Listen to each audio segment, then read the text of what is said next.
that will surely grab us. When she gets done, all of us will know a lot more about words and their making than we ever knew was possible.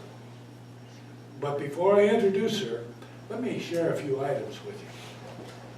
For 55 or more years, actually it's been 60 years, 70 years rather.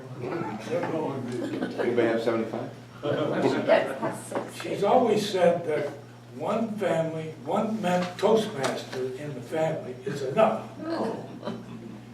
Now she's one of us, and we're very pleased to have her. I think we can all agree that she brings a certain southern touch that really touches the heart. And I'm proud that she is a member of our club. Now, the eighth wonder and I have 3 daughters, Melody, Martha, and Molly. And we have 1 grandson named Elton, and he's our pride and joy.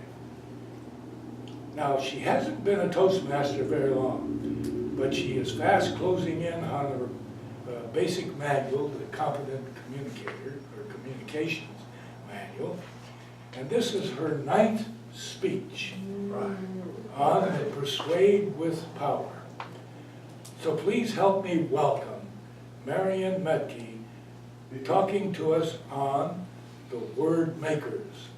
Mr. Timer for about 5 or 7 minutes. Oh, no. Oh, no. Well, come ahead, Marian.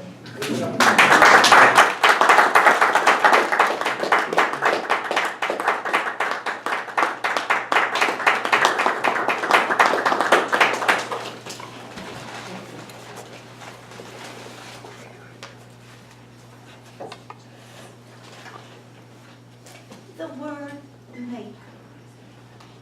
We were told a long time ago, God said, "You will be my people, I will be your God." Thus God bestowed upon the people a special trust and pride with the ability to express their own thoughts.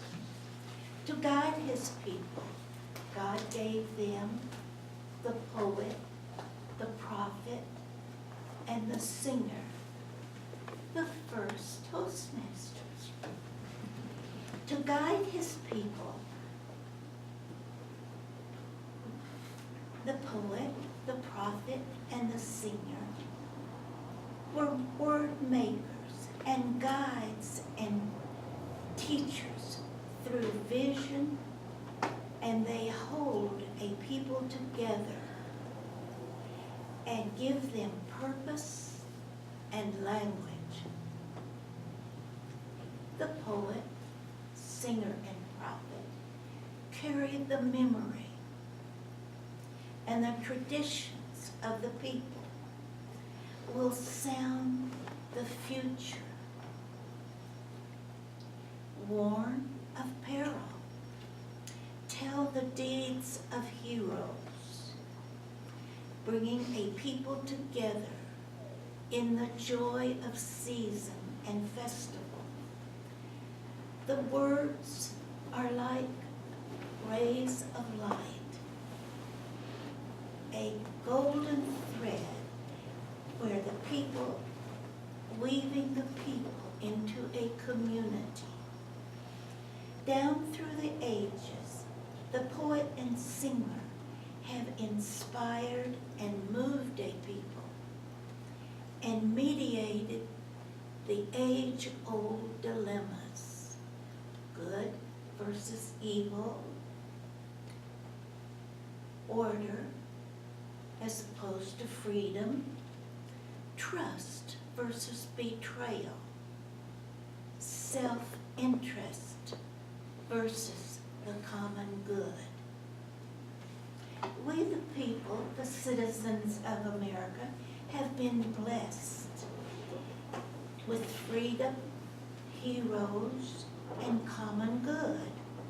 Among our presidents, there have been inspiring words, George Washington's, Abraham Lincoln's. But I want to tell you of less well-known words from a president. President George Herbert Walker Bush, the 41st president, in his acceptance speech of the presidential nomination, he spoke of 1,000 points of light. In his inaugural address, he spoke these words again and used the phrase that compared America's clubs like Toastmasters and volunteer organizations. He compared them as a brilliant diversity spread like stars, 1,000 points of light throughout the nation, doing good. The old ideas were new again. Duty, sacrifice, commitment, patriotism that found expression in taking part and pitching in together. How was President Bush's inspired community building received? There were a host of political satires. One, a cartoon calling a poor neighborhood 1,000 points of light. A foundation, points of light, in the president's honor was generously endowed, even with federal funds. Within 3 years, the foundation was criticized for spending only 11% of the budget on grants to organizations in communities, while spending millions on promotion, consultants, salaries, travel, and attending mundane conferences. Can't we do better than this?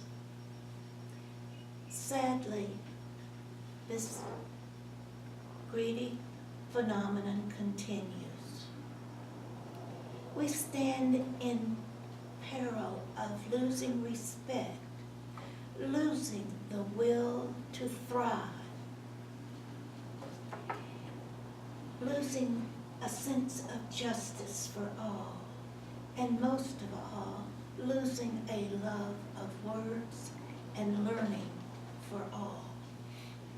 Toastmasters is to be commended for promoting those values and that sustain a great nation.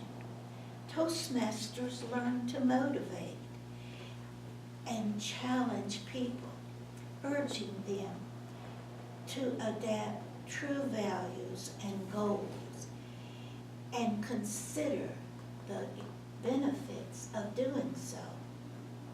Toastmasters urge that we learn to present our concerns and opinions in a courteous manner so that their listeners may consider and evaluate and then think for themselves. I do wish to thank you for receiving me as a Toastmaster and allowing me to participate in this good effort. Toastmasters, you are indeed one of those points of life. Thank you.